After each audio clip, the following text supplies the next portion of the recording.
Om Sahana Vavatu Sahanau Bhunaktu Sahaviryam Karavavahai Tejasvinavadhitamastu ma vidvishavahai. Om Shanti Shanti Shanti. Let us read the first verse.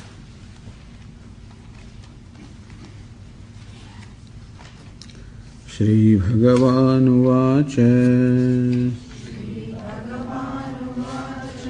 Anashritah karma phalam Karyam karma karoti yaha Sasannyasi cha yogi cha Na niragnir na chakriyah.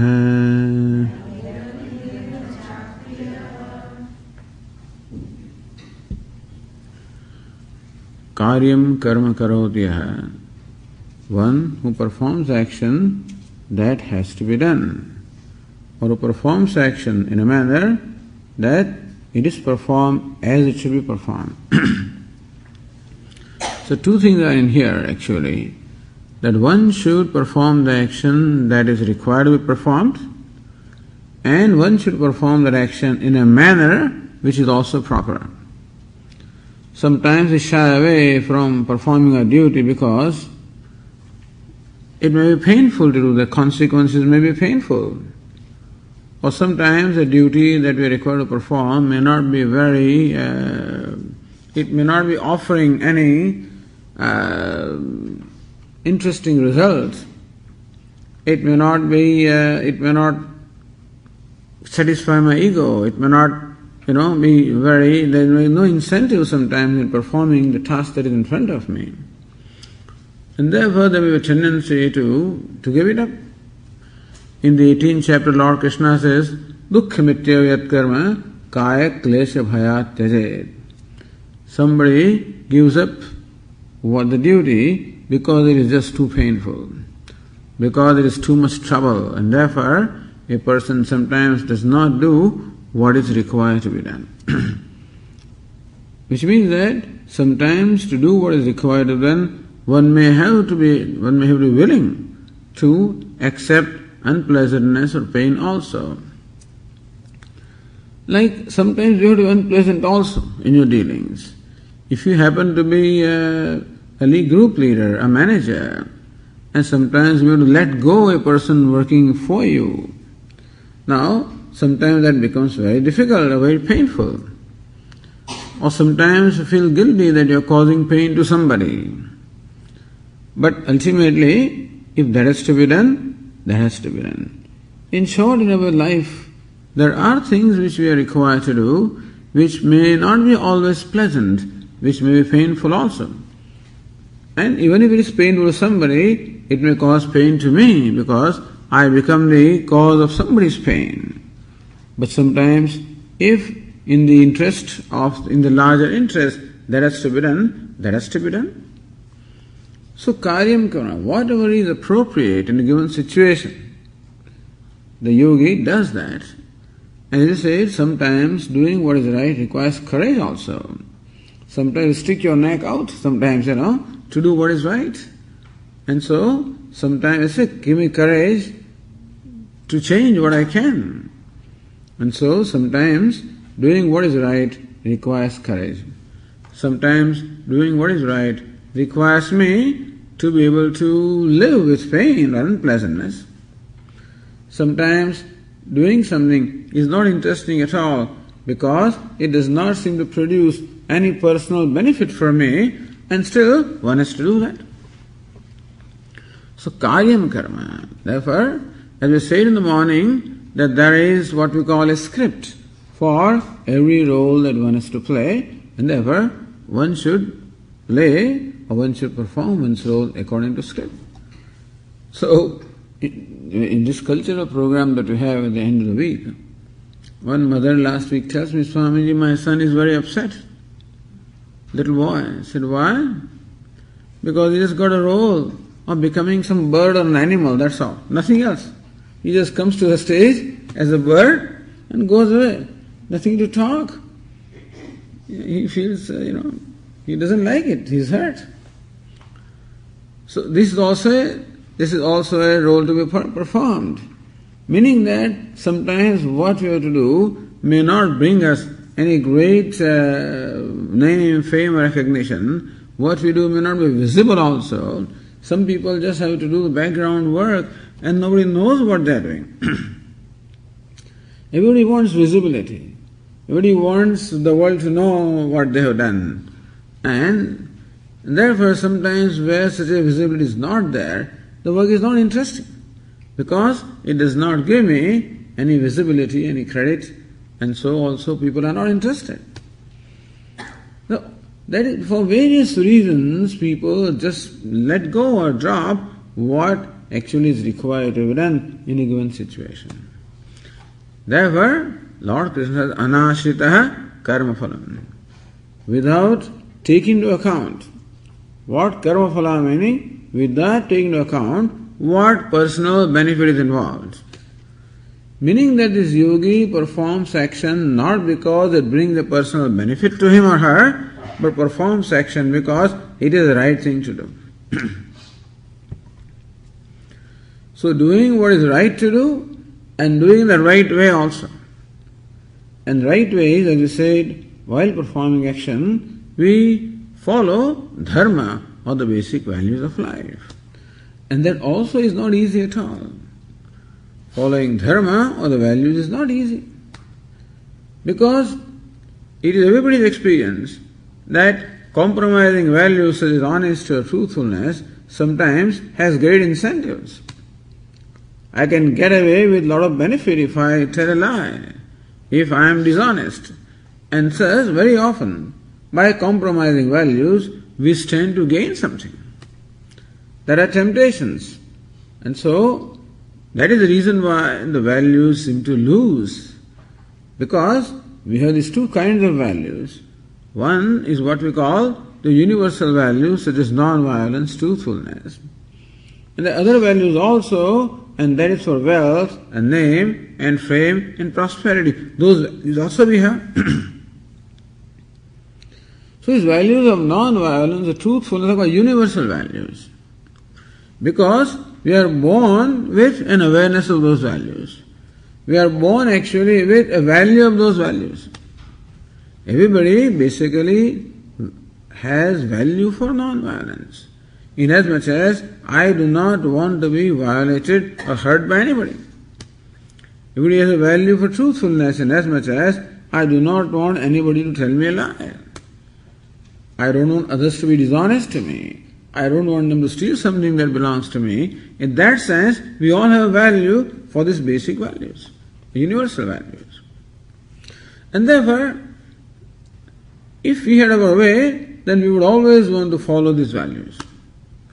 If I had a way, then I would always want to be truthful, want to be honest, want to be non-violent. I would not want to compromise values because I have an inherent love for them.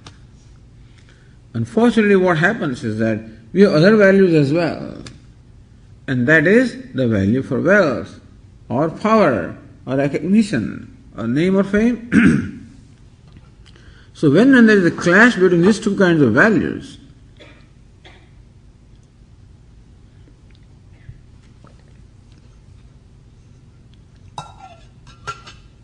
that on one hand there is honesty, on the other hand there is image.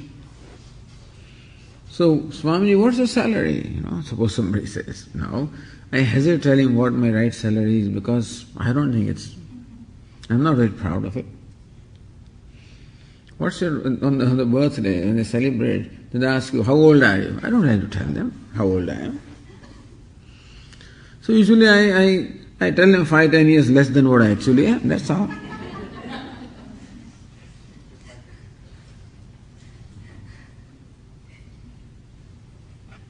Because I have a certain image of myself, and I want others to also do the same kind of image. They are simple things. But in simple things also, we often tell small lies. Then when it comes to big things, we will certainly tell lies, perhaps.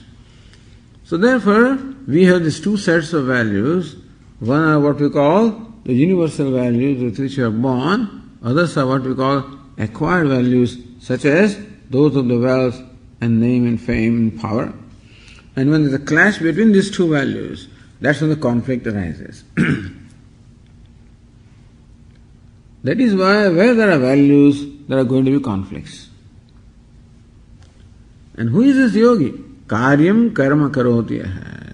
This yogi or karma yogi performs an action in keeping with dharma or in keeping with values, even though it may mean that he has to live with some pain, he has to bear some loss, he has to give up his chance of promotion or something like that. He may have, in short, sacrifice some gain in terms of either wealth or name or fame, and one has to be prepared to let go these things. Then alone it is possible to follow the values. Following these values is not convenient at all. It's not easy. Every time it requires me to give up some attachment. Attachment to wealth, attachment to my image, attachment to my ego, attachment to some power, attachment to some material gain is always required in order for me to follow the values. Had it not been required, every person in the world would be honest. But because I have greed, and that greed sometimes is more powerful than my value for honesty, and the greed compels me to tell lies or be dishonest. As you see in the world happening everywhere, big corporations also, big executives whose salaries are in terms of multi-million dollars a year, they don't know what to do with their money. And still, we find that they become dishonest for the sake of money. I don't know what it is. You can see how powerful this greed is, that more we get, more we always want. And that's not only with wealth, it's with the name, fame and power also. More, they say, power corrupts and absolute power corrupts absolutely. So these things are very corrupting values.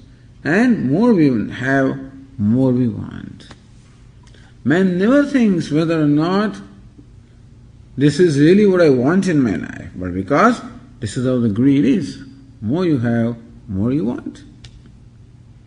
Sometimes out of anger, I become violent, and that's how I'm insensitive to other people's feelings, and then I wind up doing something which hurts others. So whenever I get overcome by my impulses of kama, krodha, lobha, impulse to indulge, impulse of anger, impulse of greed, impulse of jealousy, whenever I become overcome by these impulses, I wind up doing something which violates the basic values. So karyam karma karoti. In order to perform an action in keeping with values, I must keep under check my impulses of kama, krodha, lobha. If I do not do that, I cannot practice values. It's a beautiful process. Provided I have value for the values. If in my opinion, honesty is more valuable than money, and non-violence is more valuable than promotion or something like that, then alone, usually we don't have the value of values, and therefore these material values seem to always win in the conflict between the universal values or the spiritual values or moral values and material values.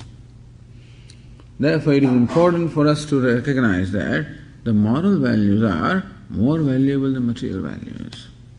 If there is a clarity, then alone I'll be able to let go of my temptations, my attachment to the material gains, and practice the value which is valued by me. All of this is involved in karma yoga.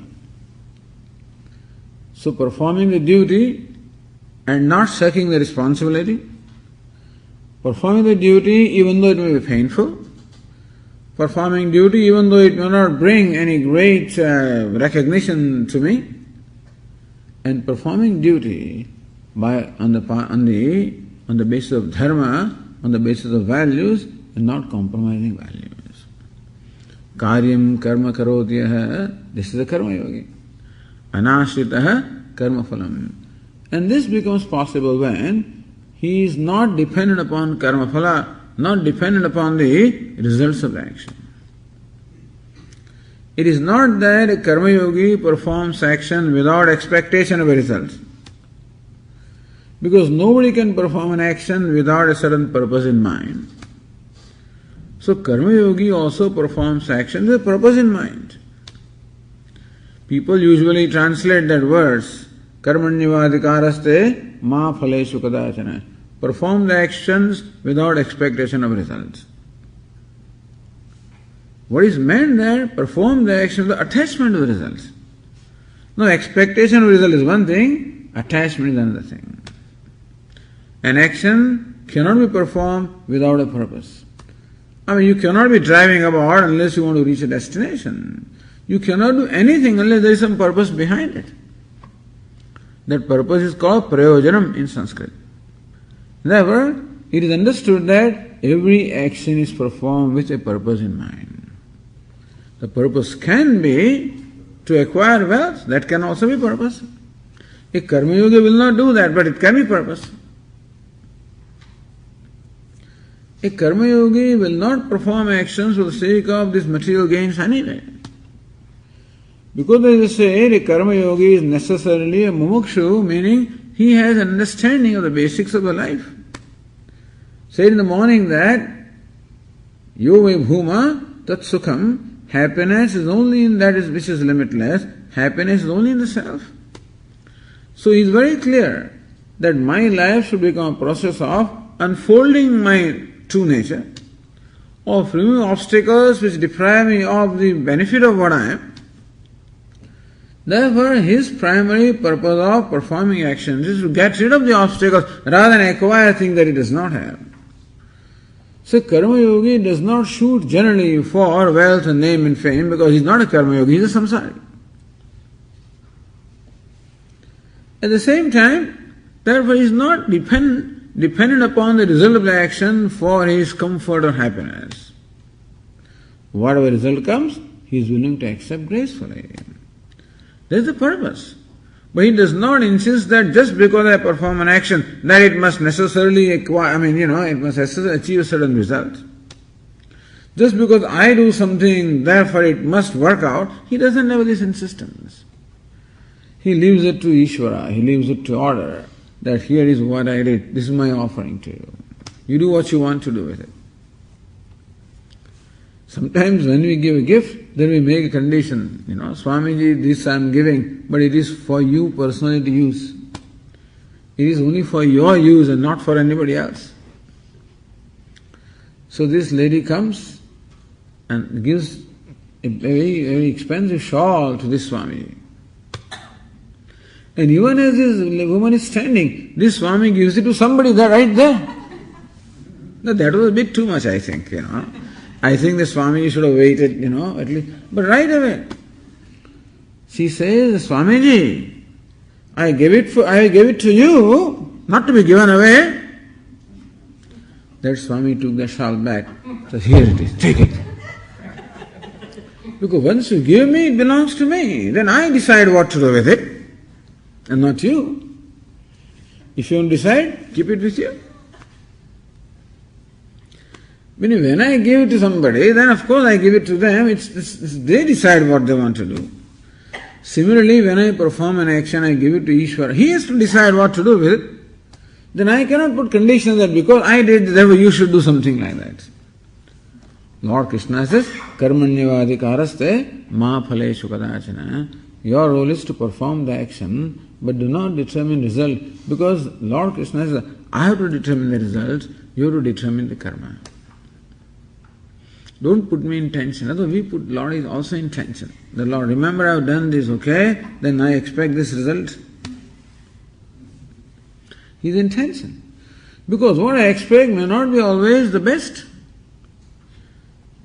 Ishvara has to make sure that the whole universe, the universal harmony is maintained, and suppose I do something that disturbs the harmony, he may not want to bring about the result. Or suppose the result that I am asking for is not in my best interest also. Then also he may not want to give me. Like a mother doesn't necessarily give everything the child asks for. If she thinks that is not in the best interest, may not give it. And so also, Ishvara may not necessarily give me the results or the outcome that I want. Because in his opinion, meaning according to infinite wisdom, that outcome may not be in my best interest. From my standpoint, it looks like right thing for me. But who knows what this will do after 5 years? I don't know. I do not know what effect this what I am asking today, what effect it will have after 5 years, 10 years, 20, I don't know. He knows it because he is omniscient. So a karma yogi necessarily depends, or he surrenders his will to the will of Ishvara. That's a karma yogi. Meaning that he leaves to Ishvara the determination of the outcome of the action. And he focuses his attention on what he has to do because he recognizes his role as a person who contributes. As I said, the whole universe is so created and so organized that everybody helps everybody else. That is the case in the nature. As we quoted the verse in the morning, the sun shines not for itself, but for serving everybody. That is how the whole nature is. And if you also join that scheme of things, that's wonderful. So that's how a karma yogi thinks that my role is meant to help, to serve. And if you can find satisfaction in doing that, if you can find satisfaction in the very act of serving, then the outcome doesn't remain important. If outcome is important, that means that the action is not important. That means action is merely a means of producing a desirable outcome. That's all the value of the action is. Meaning that I am devaluing the action of my effort and I am overvaluing the outcome. Lord Krishna says, recognize that it is not the outcome, but the action and effort which is the most valuable. So karma yogi has a great value for his efforts, a great value for his conduct. So there is another motivation. Motivation is that I perform this action as my offering. And whatever the outcome comes, I'll accept gracefully. You have to accept it anyway because you can't control the outcome anyway. As Swamiji says, you don't call all the shots. And therefore, even if you expected a certain outcome, it may not necessarily come true because our knowledge is limited and therefore our expectations may not always turn out to be true. Our effort also is limited. Therefore, our effort may not be adequate also to produce those results that we expected. So karma yogi accepts the limitation of his knowledge, limitation of his capacity. He is very humble.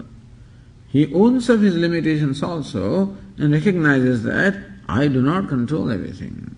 And therefore, he gracefully accepts the outcome as it comes, recognizing that outcome always is in keeping with the input or his effort.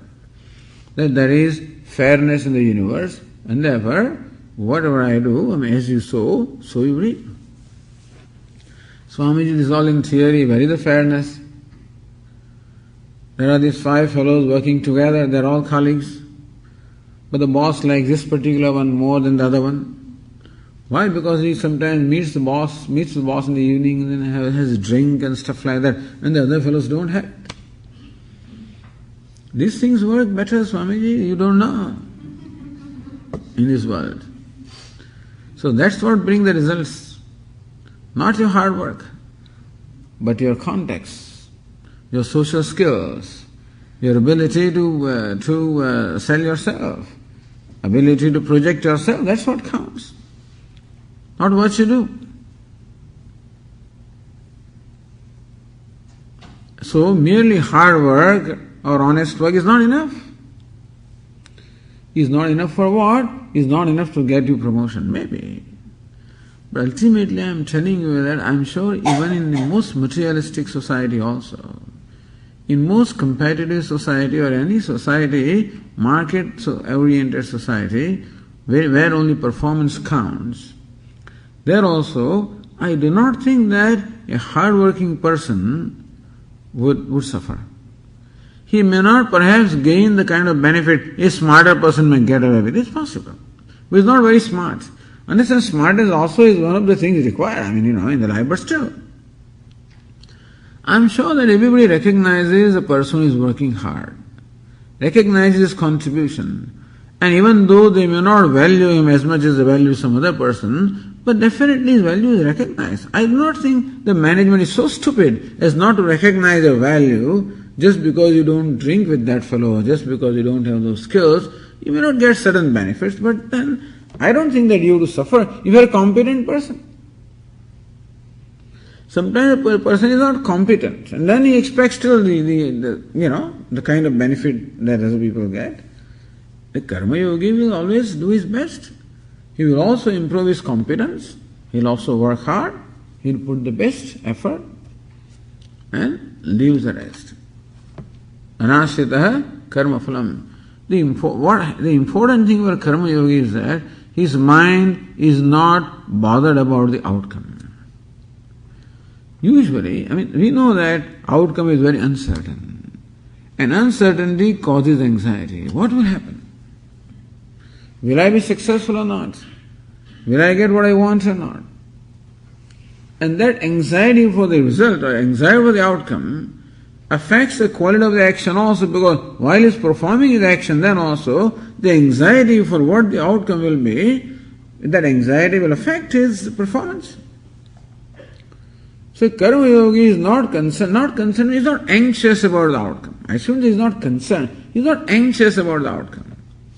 In his mind, he is resolved that whatever outcome comes, I am willing to gracefully accept it. And therefore, he can totally pay attention to the task at hand. And that is how he can do the best that he is capable of doing.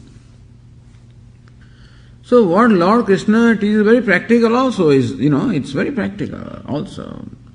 Anashritah karma phalam karyam karma karotiha. Sa sannyasi.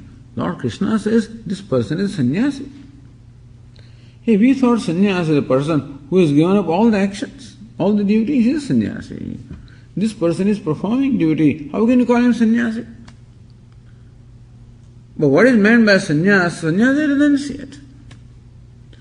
So sannyasi, as we understand, a renunciate is renounced or he has given up all his duties. Okay. This person has not given up duties, but at least he has given up his attachment or his expectation or his demand with reference to the result of the action. Something he has given up. So that also is giving up. Understand, karma yogi also requires, if we want to perform action in the spirit of yoga, then it is necessary that I give up my anxiety, expectation or demand with reference to the outcome. And secondly, karyam karma karoti, when he performs the action that is supposed to be performed, then he also gives up his likes and dislikes, because sometimes what we have to do may not be what we like to do. It's not always that what we are required to do is what we like to do. But then, if I am committed to do what I am required to do, I may have to set aside my likes and dislikes. If you are lucky, then what you like to do is what you get to do also. And what you don't like, you don't get, if you are lucky. But every time we are not lucky. Very often we are required to do what we may not like to do. But then I know that this is the right thing to do, and therefore my likes and I do not submit myself to my likes and dislikes, I submit myself to what is right. And therefore, to perform the action which is right, it becomes necessary to all the time, or most of the time, I have to give up, or I have to not check or keep under control my impulses of likes and dislikes. So thus this process called Karma Yoga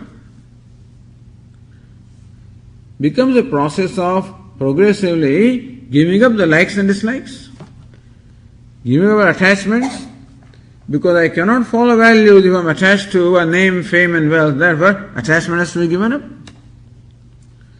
I cannot do what is right unless I am willing to do that which is unpleasant also. So aversion also has to be given up.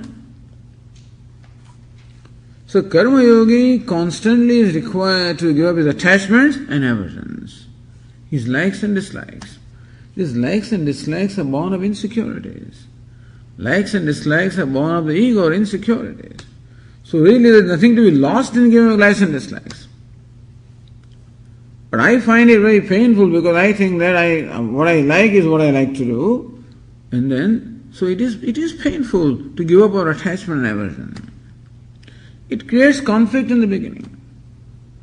But ultimately it brings about a peace of mind because I am that much free from likes and dislikes, or I know that I have performed an action which is a righteous action, which is in keeping with dharma, which is in keeping with harmony, and therefore there is a harmony, or there is a peace in my mind becomes free from conflicts.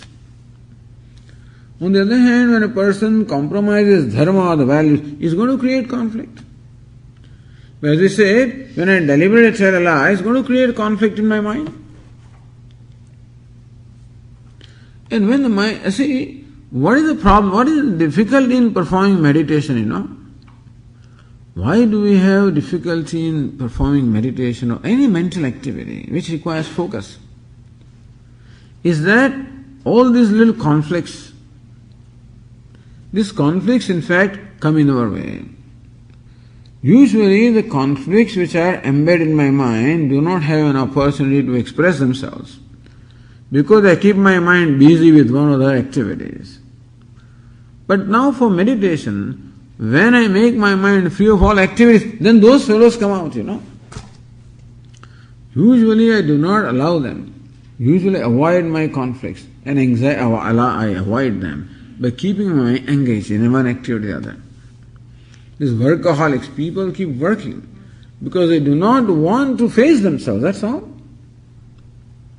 He knows that if he doesn't do something, he has to confront himself, which is very difficult. That boredom inside, the sadness inside, the conflicts inside, he doesn't know what to do with them. Therefore, he keeps himself busy and does not give his mind the opportunity to talk to him. As Swami says, this man comes home, doesn't talk to his wife. His wife says, I want to talk to you. I don't have time. He knows what she is going to talk. She will complain about the mother-in-law. Or the sister-in-law, which means this person's mother or this person's sister. And he doesn't know what to do. He can't do anything to his mother. So there is no solution to the problems. And therefore it's very frustrating to listen to those things. And therefore he avoids listening to her. One day it explodes. She just cannot contain it with her and then she explodes. Similarly also we keep on avoiding, our mind wants to complain. Our mind wants to tell something. The conflicts are there, the mind wants to talk to us and we avoid it. I don't have time. I want to go to a movie. I want to watch TV. I want to do this and do that. And therefore, all the things that are actually, they are stored in the mind, have no opportunity to express themselves. So they are waiting. Like a child, we keep on ignoring the child or keep on shutting up the child because it wants something and I don't want to give him something. And when my friend comes and talks to me, then the child finds a good opportunity. Says, Mom, may I have this candy? Now mom cannot actually shout at him now in presence of her friend. Okay, have it. So also when I start meditating, that's when all those conflicts and then the discomfort in the mind, they all come out, drawing my attention. That's why we find it's so difficult to focus the mind. Because the mind, we have not actually dealt with our mind, we have not actually kept our mind in proper order. So for a karma yogi, when there is a commitment, commitment to doing what is right thing to do, whether it is inconvenient or convenient, painful or not painful, whether I like it or not. When you are ill, when you go to Ayurvedic physician, then he gives you some dietary rules. The Swamiji, every day you must eat bitter gourd, Kerala, every day. I don't like them. But then, they say in Ayurveda that the medicine will be effective only when you follow the diet, not otherwise. And so, whether I like it or not, I have to do that. Sometimes what the physician says is what I like. Sometimes they say, when you have fever and things like that, they say that, eat this halwa, So what you like is what he gives you. That is rare, but it may happen. Usually, what they ask you to do is what you do not like. But knowing that is good for your health, you do it anyway. You take bitter medicines. There are some Ayurvedic physicians, they already printed lists of what you should not eat. The moment you enter their office, they give you this list. And that excludes everything that I like. Leaves nothing. And they say, Swamiji, because you have this disease for so many years, you will have to take this medicine for 27 weeks, that means 6 months. And so, for 6 months, I am denied what I like. But then, if I want to get this disease cured, I may as well do it. And so also, all kinds of diseases are there in our mind, in terms of the sadness and sorrow and grief, and all these things are there. So Karma Yoga is a medicine which requires me to give up my attachments, my likes and dislikes. It is painful to give up likes and dislikes. What is painful in the short run turns out to be very pleasant in the long run. Short-term pain, long-term gain. For a samsari who always goes for his temptations, he always wants to fulfill his likes and dislikes. There is short-term gain, long-term pain. Therefore, Lord Krishna praises Karma Yogi. He is a sannyasi, he is a renunciate. Because performing karma in the spirit of yoga involves a renunciation of my personal comforts, my personal likes and dislikes. I have to set aside, to let them go in order to do what is right and doing it in the right way. So sannyasi cha yogi, he is also yogi. Because who is a yogi? One who enjoys a contemplative mind is yogi. And we said, what comes in our meditation and contemplation? All those inner conflicts. But here, this karma yogi, by sticking to what is right, he avoids conflicts. His mind is very clear. Because when you are honest and when you are truthful, then at least the mind is clear. There are no conflicts. You can sleep happily. And you can do what you want with your mind. Therefore, he is yogi also. In a secondary sense. Sasannyasi cha yogi cha.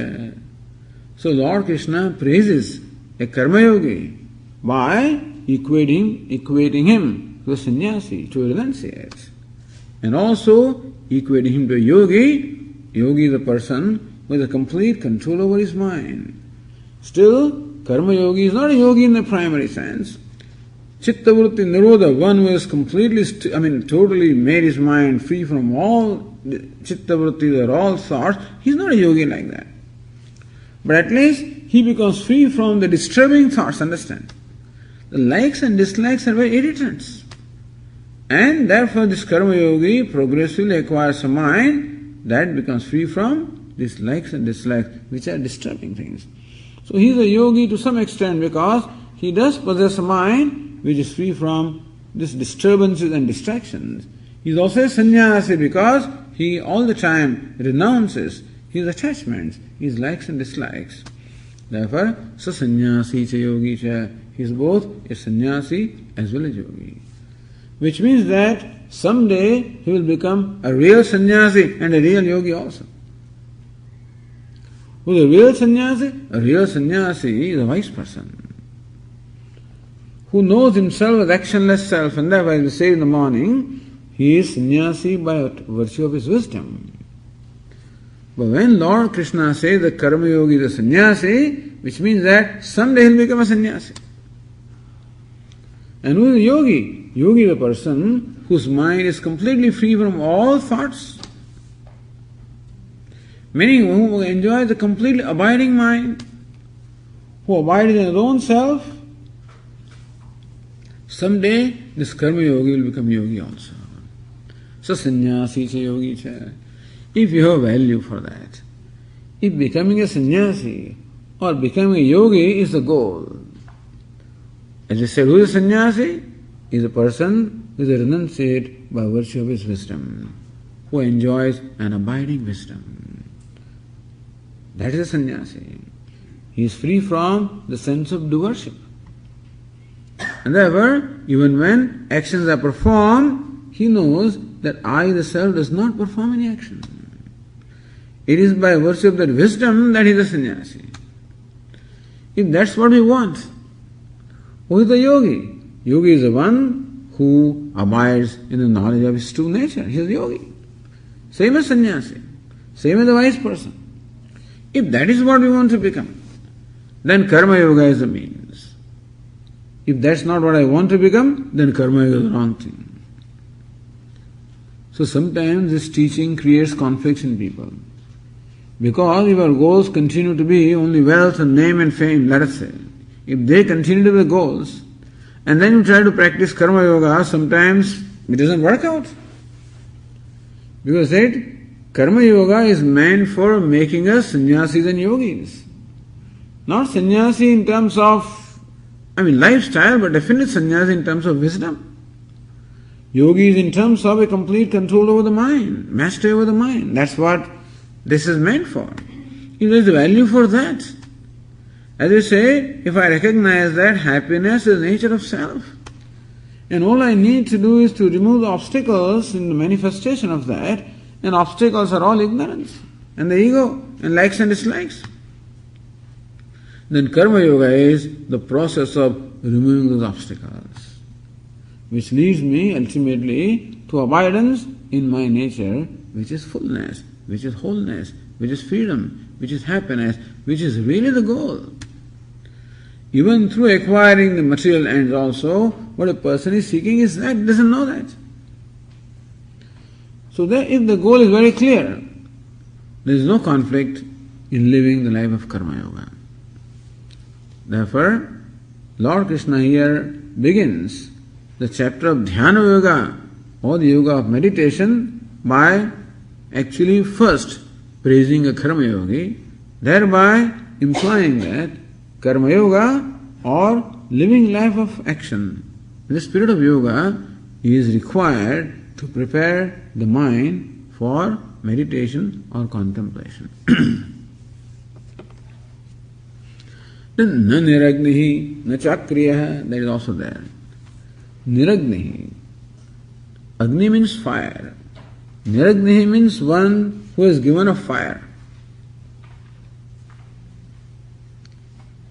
So this Agni, all the Vedic rituals always involved fire. In the Vedic times, all worship was done with the help of fire. They were performing yajna, or the fire rituals. Those days, as I said, the worship was not through images or through murtis. Worship of the devatas was through fire. You kindle the fire in the altar, invoke the devata, and make offering to that devata.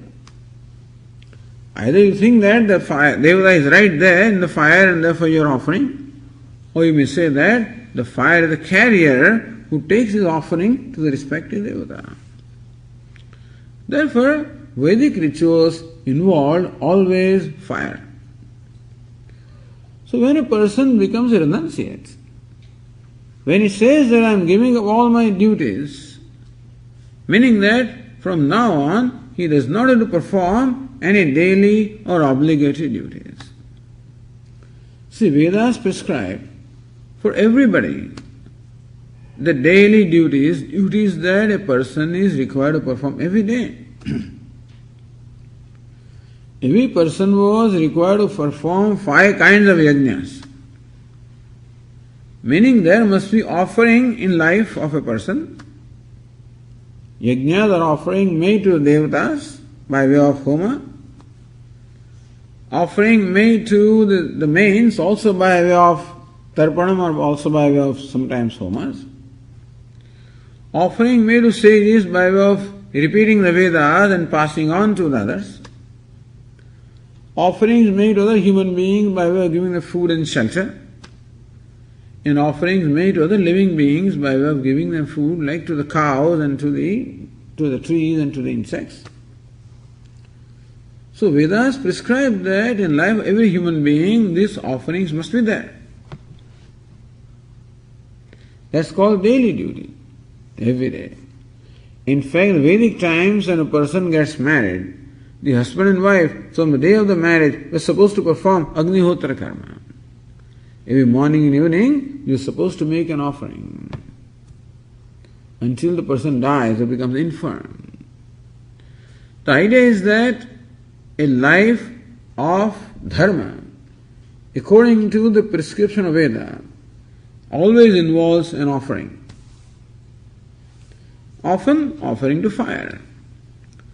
Therefore, when a person takes to the life of a renunciate, he says, from now on, I am free from the responsibility or duty of having to perform daily and obligatory duties. Not only you are required to perform duties daily, but on occasions, such as on Purnima, some very special thing must be done. Amavasya, another thing to be done. And so, like any religious tradition, if you are Vaishnava, if you are Shaiva, whoever you are, so not only every day you do your puja, etc. On Ekadashi you do something special, and on the Purnima you do something else, and then month of Shravana you do something else, on Shivratri you do something else, in Mashtami yet something else. That is called Naimitya karma or occasional duty. So daily and occasional duties that one was required to perform. You have to be alert. That is why sannyasi is the one who formally gives up this daily and occasional obligatory duties. From now on, he doesn't have to perform any homa, nothing at all. So you can say symbolically, he has given up fire.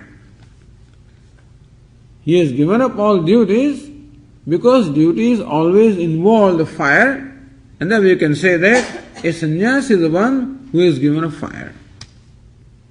Niragnihi, one who is free from Agni or the fire, meaning one who has given up all the Vedic duties, all the Vedic karmas.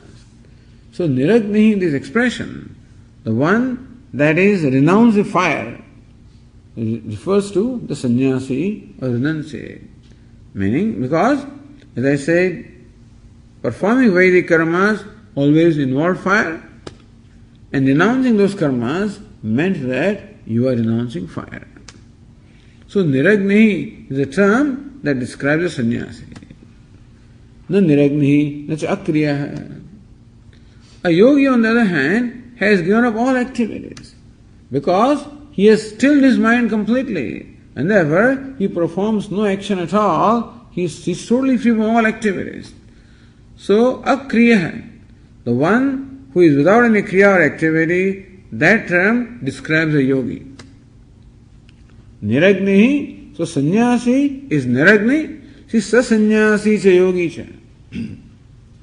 So there is a sequence. First sannyasi, then yogi. Then Lord Krishna says, niragnihi akriya. Sannyasi is equal to niragnihi and yogi is equal to akriya. So Lord Krishna says, don't think that the one who has given up Agni or the fire alone is a sannyasi. Even this fellow, even though he is performing his duties and maintaining fire, he is still a sannyasi because he is a spirit of sannyasa. And the person who has given up all activities, he alone is yogi? Not necessarily. Even though karma yogi is performing action, still is yogi because while performing his actions, he is giving up those thoughts the conflicts which are disturbing the mind, meaning that he is in the process of becoming a yogi. In short, here Lord Krishna describes a karma yogi and praises karma yogi as a sannyasi as well as yogi. That is continued in the second verse also.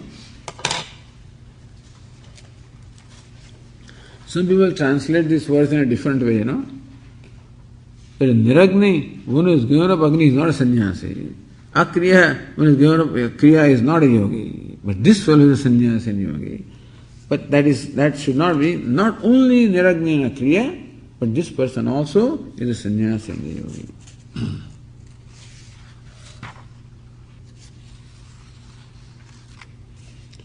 So how come Lord Krishna call this person a sannyasi? He is not a sannyasi. How come he calls him a yogi? He is not a yogi in the primary sense. So in the next verse, Lord Krishna clarifies. Yam sanyasamiti prahuhu yogam tam vidhi pandava nahya sanyasta sankalpaha yogi bhavati kaschana.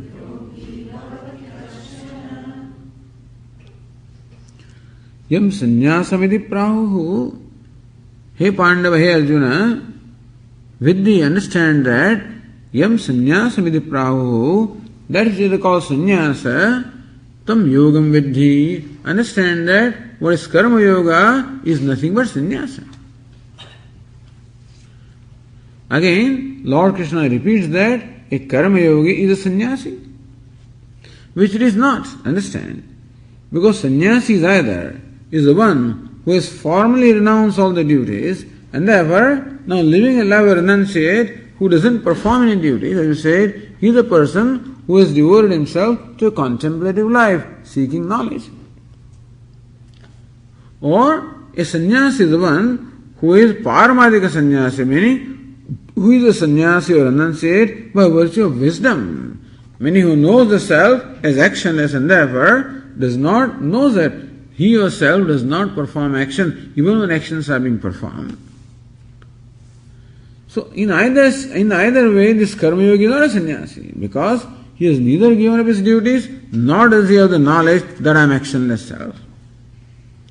And still Lord Krishna says this, yam sanyasamiti prahuhu, that which is called sannyasa. Yogam tam vidhi Pandava. Hey Pandava, hey Arjuna, may you know that to be yoga, karma yoga. So we ask Lord Krishna, what similarity do you see between the two? What is the similarity? Some similarity must be there. See, sometimes, you say that sometimes people introduce Swamiji, he is lion so and so. Have you ever come across this? Is lion so and so? Who is a lion? Just a member of Lions Club, that's all, It's called a lion so and so. Or sometimes the person is called lion. He is Swamiji, he is a man of iron, he's an iron man. He's a lion. He's not a lion in primary sense, but he possesses some quality of lion. That's called Gauna Prayoga, a secondary use of the word. He is fire. Swamiji, that day, the dish that was cooked was fire, Meaning it was so hot that you have the same sensation as though you're burned. But it's not fire in the primary sense. This fellow is fire. He's not fire. He's as brilliant as the fire is. Or he is perhaps as burning as the fire is, whatever it is. He's a lion.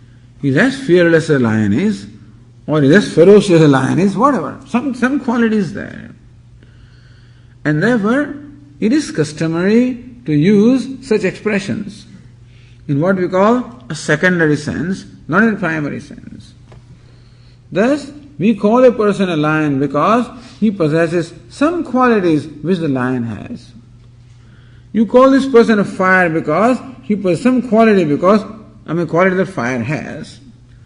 And similarly also, Lord Krishna is calling this karma yogi sannyasi because karma yogi has some qualities that a sannyasi has. While sannyasi is renunciate in the primary sense, a karma yogi is renunciate in a secondary sense, minor sense. Sannyasi has given up even the kartrutva buddhi, the sense of doership is given up in the wake of knowledge. A karma yogi, he still has a notion that I am a doer. But he has given up, as we say, his sankalpa. What is sankalpa? Raga and dvesha. So at least a karma yogi gives up his raga dveshas. A karma yogi gives up his passions. He gives us impulses. Because every time we submit ourselves to impulse, we wind up doing something which is hurting, which is violent, and therefore he has to be alert and has to always keep under check his impulses. So that's what he has given up. Nahi asanyasta sankalpaha yogi bhavati kasyana, because here Arjuna, nobody can ever become a yogi unless he has given up all sankalpas. Sankalpa can mean a thought also. A yogi, in fact, has given up all the thoughts. He has gained such a mastery over his mind that at his command, he can make his mind free from all thoughts completely. Karma yogi is not like that as yet. But at least he has gained that much control over himself that his mind does not come under the control of his impulses or under the control of likes and dislikes. That much sankalpa he has given up. And therefore, Nahya sanyasta sankalpaha. Here Arjuna, a person who is not given up, not renounced all sankalpas, which ultimately give up which produce desires. This also can be called sankalpa. Sankalpa means resolve. I want this, I want that. Do you know that when these priests perform rituals, they perform a sankalpa. Before performing ritual, there is sankalpa, a resolve, where they declare what is the purpose why this ritual is being performed. So they ask you, why? Suppose you sponsor a ritual, they'll ask you, apart from what is your gotra and what is all those details, they'll also ask you, why do you want this to be performed?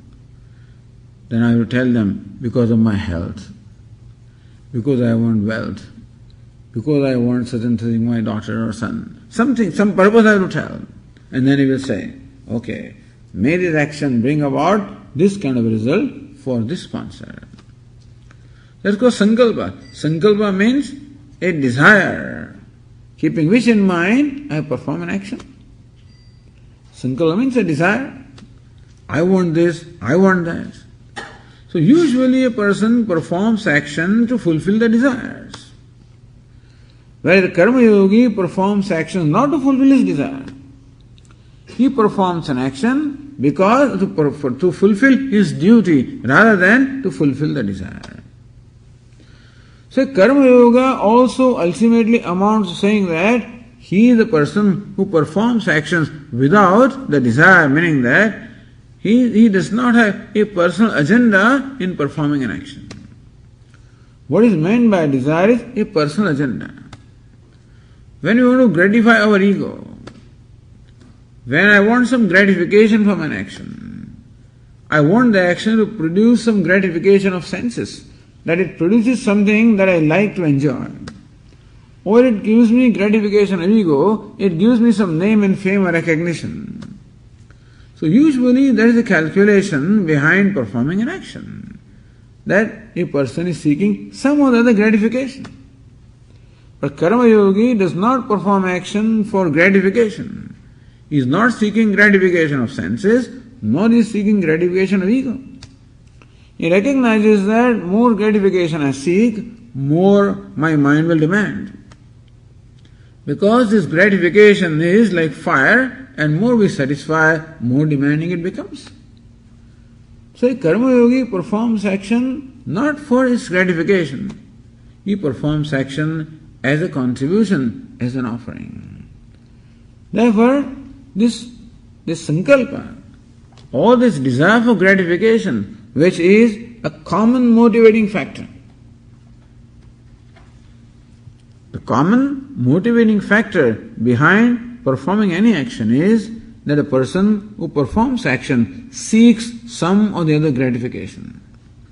Either he is seeking some pleasurable object as a performing action, or he is seeking some kind of a gratification of ego, meaning that as a result of performing action, he is seeking some recognition, he is seeking some fame, he is seeking some name, he is seeking some power. Therefore, these are the motivations behind the actions performed by an ordinary person.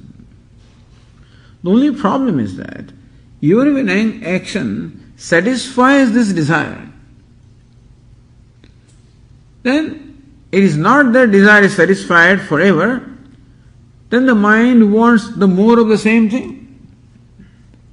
If I get $1 million, it's not that I'm quiet now, that I'm content or satisfied. My mind will want one more million. If I get a certain position, like I become a chief executive or a CEO of a corporation, I want to become CEO of 2 corporations. I'll merge it and I'll want to become bigger than what I am. That is the nature of mind, which is never satisfied with what it has. And more we satisfy the needs of the mind, more needs it brings up. Karma Yogi knows that the way of becoming happy is not by seeking gratification. The way of becoming happy is bring to manifestation my true nature.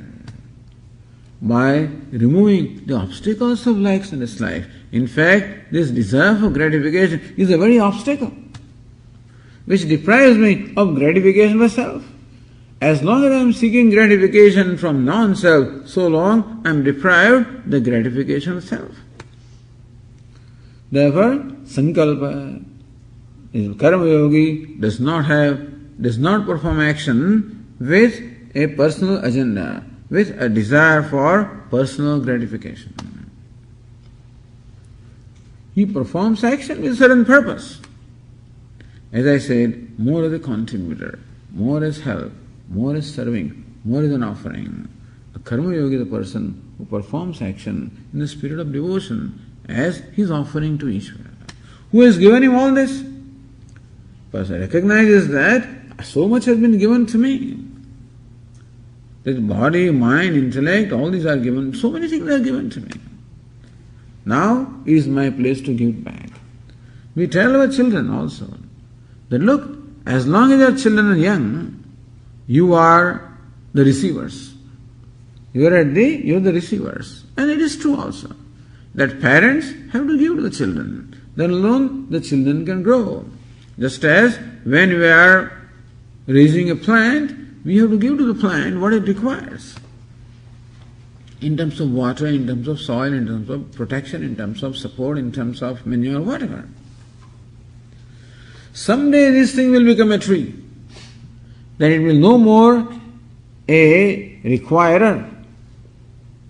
It then becomes self-sufficient. Then it becomes a giver. So, this is how the transformation happens. One who is a receiver, in course of time, becomes a giver. A child who is a receiver, when he is growing up, when he grows up, then he becomes a giver. He should become a giver. That is how we say that, look, you have to look after your parents. Look after your elders, because they have given you all this. Now that you have grown up, and now that you become, you become self-sufficient, you can't forget them. That your selfish motive is satisfied, you can't forget them, you can't be, there must be a sense of gratitude. So all of this is discussed earlier anyway. So Lord Krishna says that whenever a human being recognizes what all we have received in our life, there is a sense of gratitude. And therefore, a yogi performs his action with a sense of gratitude. That he wants to return the favor for the favors that has been done to him. Therefore, sankalpa in terms of desire, a personal agenda, or desire for personal gratification is not there in the karma yogi. That kind of sankalpa or the desire for personal gratification he has given up. A yogi has given up all sorts. A karma yogi at least has given up the desires for his personal gratification. That is a similarity.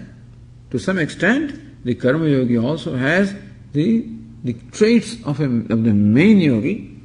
He also has the traits of the main sannyasi. That's the reason why Lord Krishna in the first verse praised him as a sannyasi as well as yogi, even though he is not an akriya, even though he is not a niragni, and still he is a yogi and a sannyasi. So, nahya sannyasta sankalpaha yogi bhavati kaschana. Nobody can ever become a yogi unless he has given up all sankalpa, means all desires, all likes and dislikes. Desires cannot be given up really, desires have to go away. And desires will go away to the extent that you discover that contentment from within yourself. So therefore, Karma Yoga is not merely a process of performing action. It becomes a process of self-growth. It becomes a process of progressively discovering the happiness from within oneself.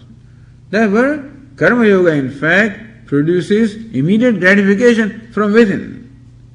When I give up the desires for gratification from without, then the reward is that I discover a gratification from myself. So you don't think that Karma Yogi is a miserable person. Swami is even a miserable fellow. He doesn't desire any sense pleasures. He doesn't desire any ego gratitude. Then what is the enjoyment in his life? What's the pleasure? As you say, happiness is his own self.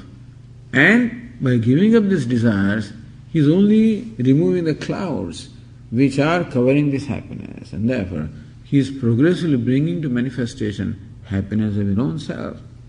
And therefore, to the extent that one gives up the desires for external things, to that extent, one discovers the gratification for one's own self. So he is not denied this happiness. He has what we call a happiness accompanied with freedom, whereas the other person has happiness accompanied with bondage. That's the difference. And so this is why Lord Krishna equated Karma Yoga with a sannyas and a yogi. Okay, we'll continue.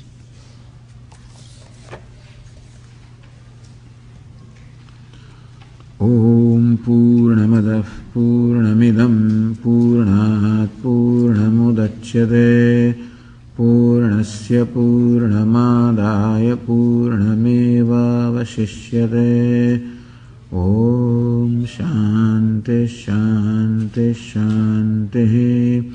Shankaram Shankaracharyam Keshavam Badarayanam Sutra Bhashya Krutau Vande Bhagavantau Punah Punah Ishvaro Gururatmedi Murti Bheda Vibhagine Vyomavad Vyapta Dehaya Dakshinamurtaye Namaha.